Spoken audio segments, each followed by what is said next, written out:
Today we're going to make up a big batch of marinara sauce. And to start, we've selected 30 pounds of tomatoes.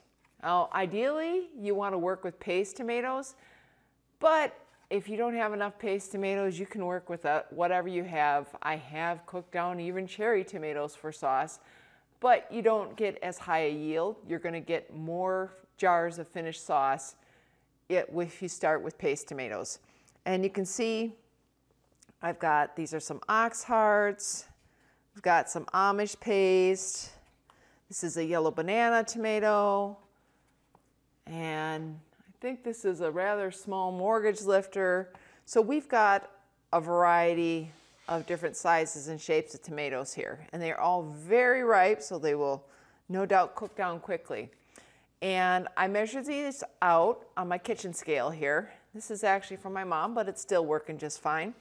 And 30 pounds, and then I'm going to move these over to the sink and clean them up and prep them to cook down. And they're not overly dirty, but like my husband ran the mower, got it, grass clippings all over the tomatoes. And to prep them for the sauce, I'm just going to quarter them or halve them, just so that they're not one big whole tomato going to the pot. Usually I don't bother cutting out the cores because as they cook down, they get soft, they get taken out by the food strainer. Not a big deal, it's a little bit faster. So we're gonna move over to the sink and get these prepped. I have my tomatoes here in the sink, and I'm going to load them into several large, heavy bottom pots. And you can see this has an extra thick bottom. That's really helpful for when you're cooking down tomatoes or applesauce or anything where you need to do a slow simmer. I highly recommend, if you're going to do any amount of canning, to invest in pots with heavy bottoms. And barring that, 1 minute.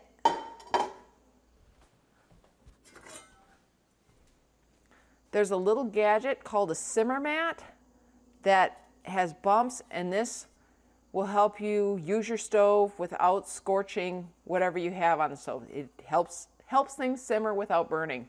And you can find those on Amazon and probably other online retailers.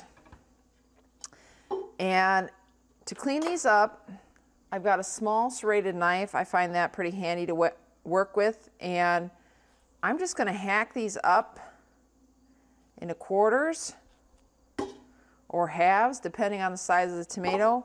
I usually do not bother coring unless the core is particularly woody. And I watch for any significant damage. We do sometimes get slugs in the garden. Like this one has a little slug damage on the top. They chewed the tomato, healed it over, but that's not as tasty. And occasionally there'll be bumps, bruises, whatever that need to be cut out. But really, that's all there is to this part of the prepping. The hands-on work with this recipe is not a lot. All you need to do is have a fair amount of time to cook it down. And that's what really brings out the flavor in the sauce. That low, slow cooking, because you want to cook your tomatoes down to roughly 1/3 their original volume. So that takes a bit of time on the stovetop. And I'm going to go ahead and I'm just going to keep slicing these up and fill one pot and fill the next and get them all loaded up. And make sure to rinse off all the grass clippings. That one's got a bad spot. Got to trim that out.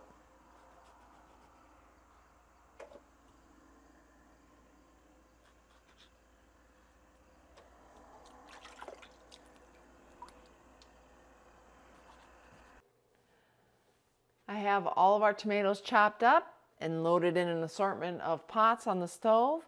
And now I'm going to cook these down slowly and gently. And while they're cooking down, I'm going to prep the rest of the ingredients. Like this, right? And as you're cooking, you do want to make sure to get in there and stir on a regular basis so your more cooked tomatoes come up to the top and your less cooked tomatoes rotate down to the bottom. And remember, heavy bottom pot or simmer mat. So this is going to take a while to cook down. So I'm going to keep these simmering for the next several hours, and while they're cooking down, I'm going to prep the rest of the ingredients. Next, I'm going to prep the rest of the ingredients that go into our marinara sauce. And I have 5 cloves of garlic, which are going to get minced. And we're going to have a chopped cup of onion and a chopped cup of celery. And those are all going to get sauteed in a 1/4 cup of olive oil or butter. And then we've got dry ingredients, salt, pepper, oregano, a little bit of brown sugar, and some parsley that's added later because you don't really want to cook the heck out of your parsley. And garlic, this is just going to get minced up finely. So I'm going to chop that up.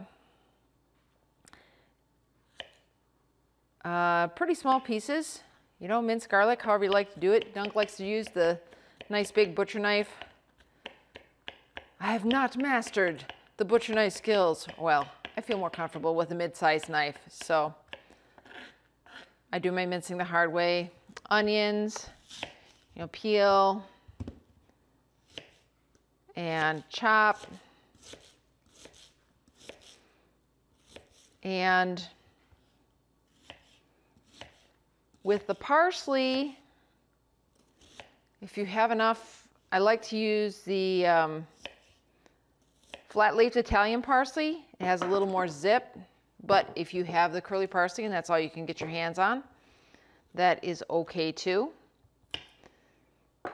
And wow, looks like I'm going to get most of my cup here with just 1 onion, or half of 1 onion.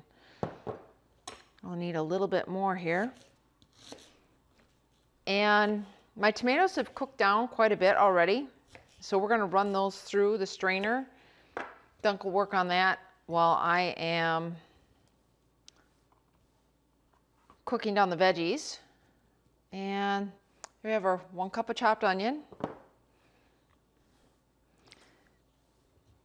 And I'm going to finish chopping these up, and then we'll get them over to the stove.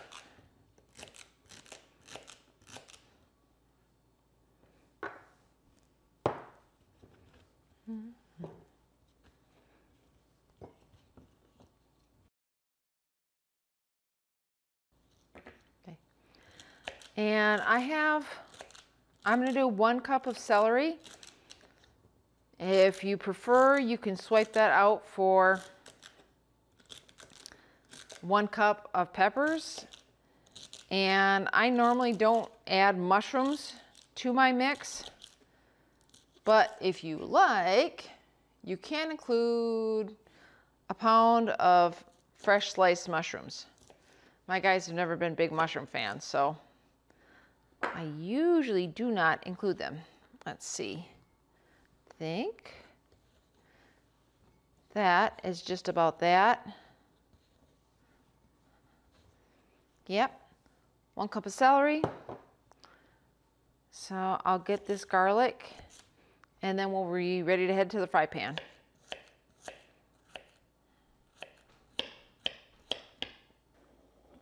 Have our celery in here, and I'm going to add the onions and the garlic and our 1/4 cup of butter, or olive oil. In this case, I'm opting for butter.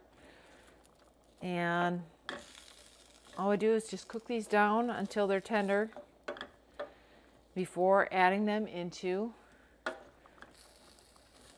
the tomato sauce. And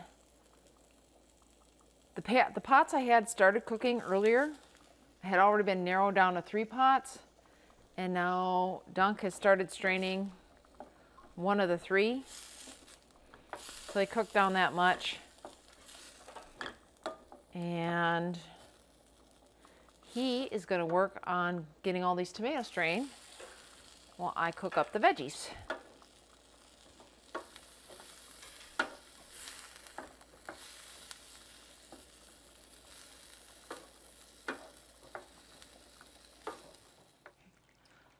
This is a food strainer, and if you have to do a lot of processing for sauce or, you know, tomato sauce or applesauce, whatever, this is a game changer. So much easier to use than a food mill. They do have powered versions that you can hook onto your KitchenAid, and otherwise you can use the old-fashioned funnel chinois, or you have the tube thing with a wooden stick, and that's what my mom used to use years ago. But this is so much faster, and all you need to do is put it together, and then he ladles in the top, turns the crank, just like grinding up meat, and boom, you're done.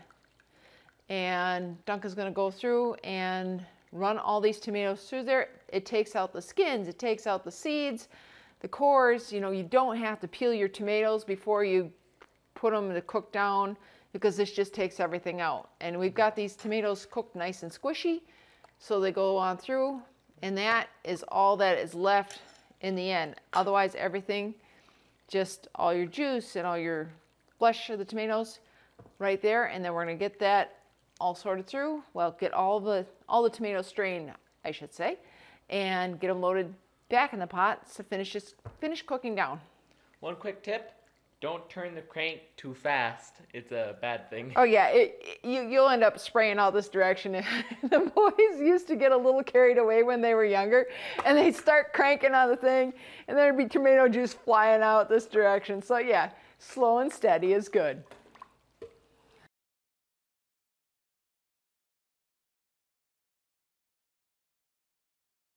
Now our onions and celery and garlic are all cooked down. So I'm going to add those to the strained tomatoes in the pot over here. And get those scraped out nicely.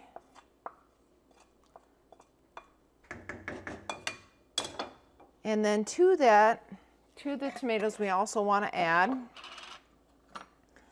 2 tablespoons of dried oregano and 2 tablespoons of salt, or to taste if you're avoiding salt. But you do have 30 pounds of tomatoes that you started with, so 2 tablespoons is not as much as it sounds. And 2 teaspoons of black pepper, ground. You don't want to be adding peppercorns at this point because everything's already cooked down, ground up, run through the food processor, yada yada.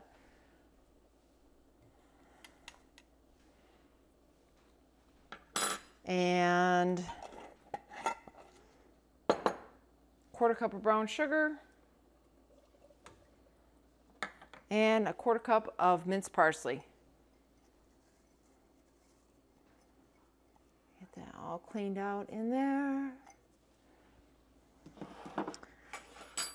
And now at this point, everything is in the pot.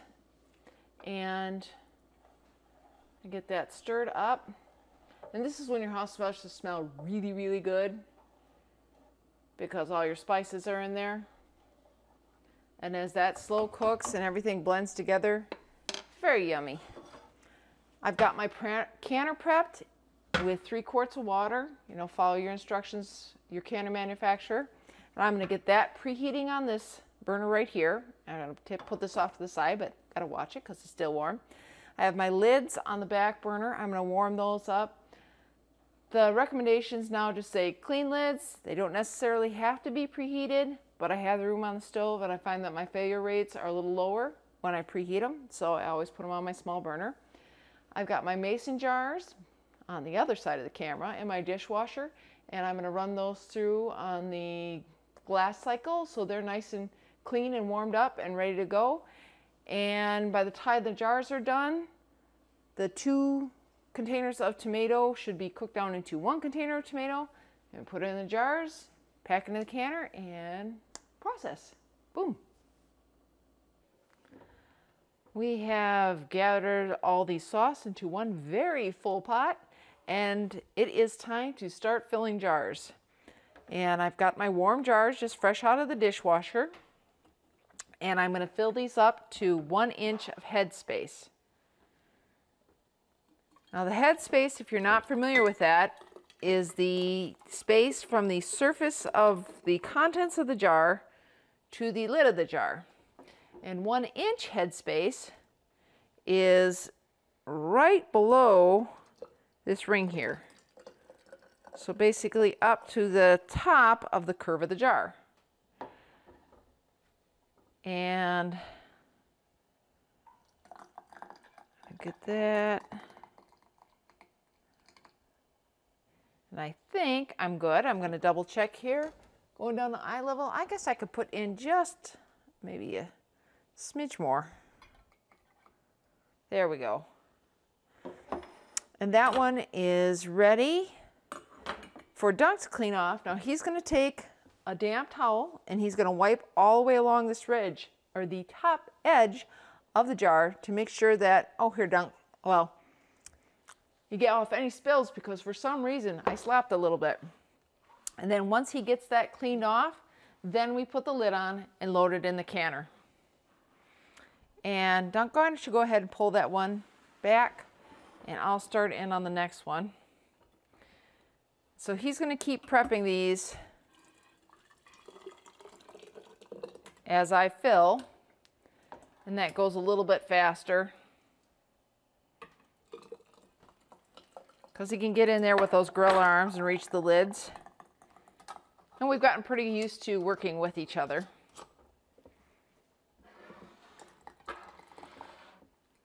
Fill that up. Double check the head space, and we're good.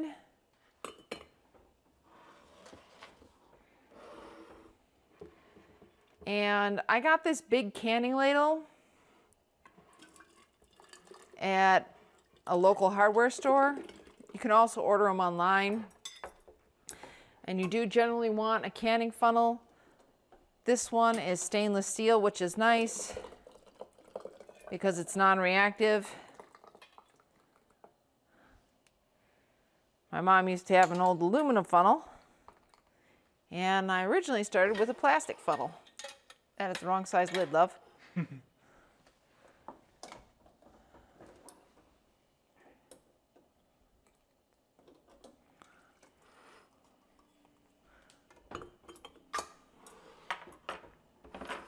Yes, we have a couple of wide mouth jars, but mostly narrow mouth jars in this batch.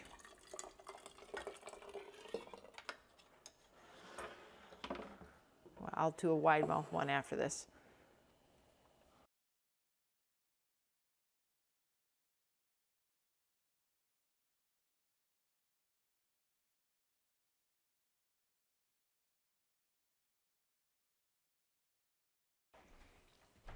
All right, we have all these sealed, and it's time to load them in the canner. When you're tightening these up, you just want them finger tight. You don't want to crank down on them really hard, because air still needs to be able to escape out of the top of the jar to form a vacuum. And I'm going to get these loaded in the canner.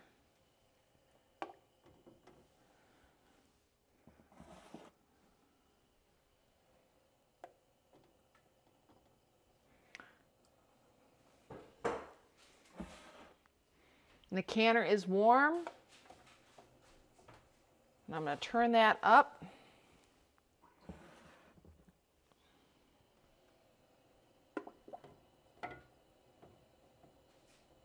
Snug those jars in there. They should not be touching. And it's getting pretty full, so I'm going to switch to the jar lifter.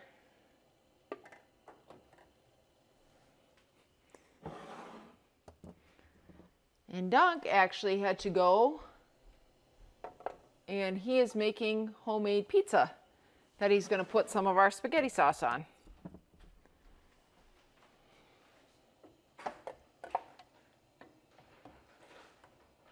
All right, look at that. Make sure nobody's touching.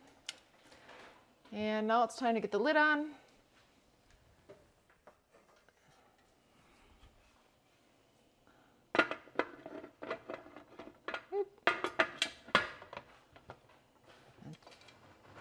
Twist and lock. Now I'm going to let this run on high until I get a steady stream of steam coming out the top.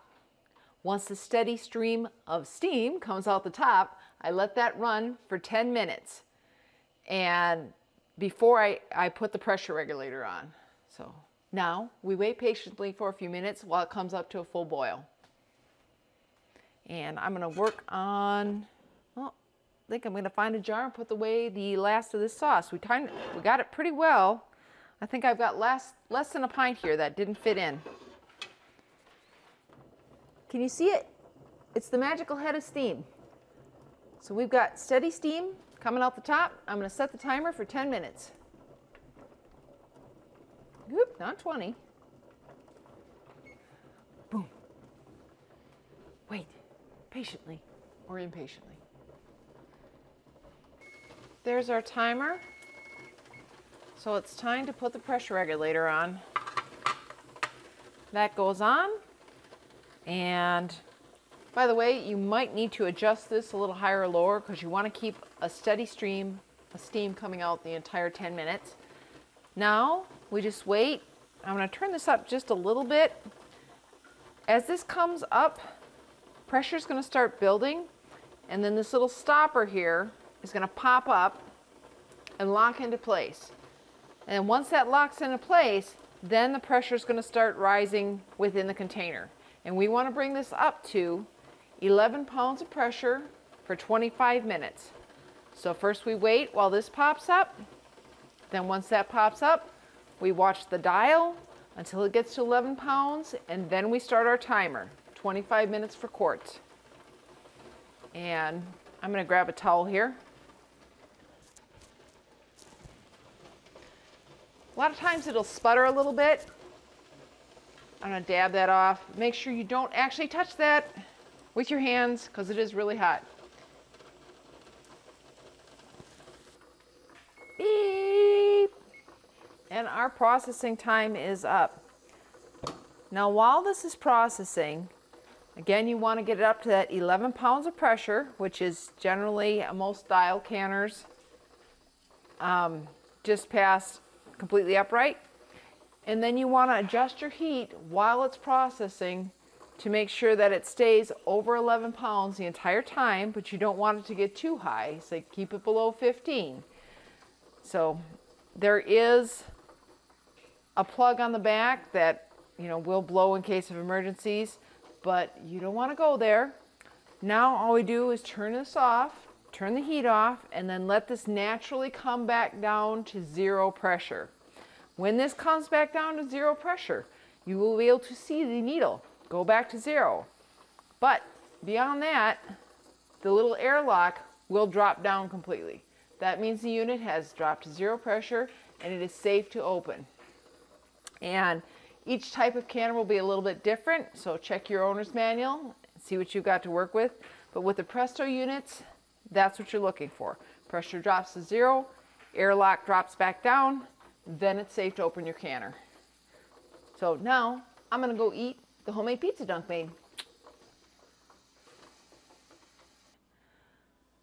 The airlock has dropped, so it's safe to take off the pressure regulator. Whoop.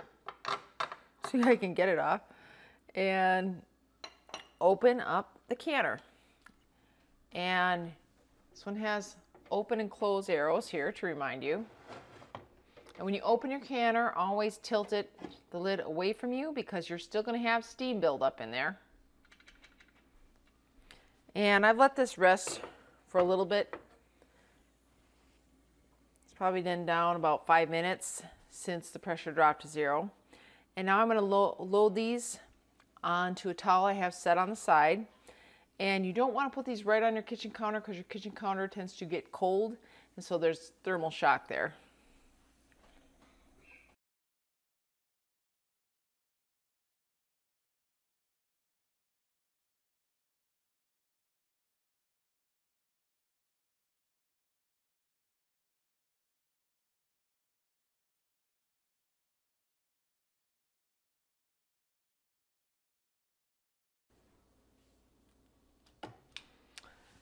When you space your jars on your cooling towel, leave a little bit of space between them and then let them sit there and rest from 8 hours or more till they're completely cool. I generally unpack mine out of the canner one day and then the next morning clean them up, pack them up for long-term storage.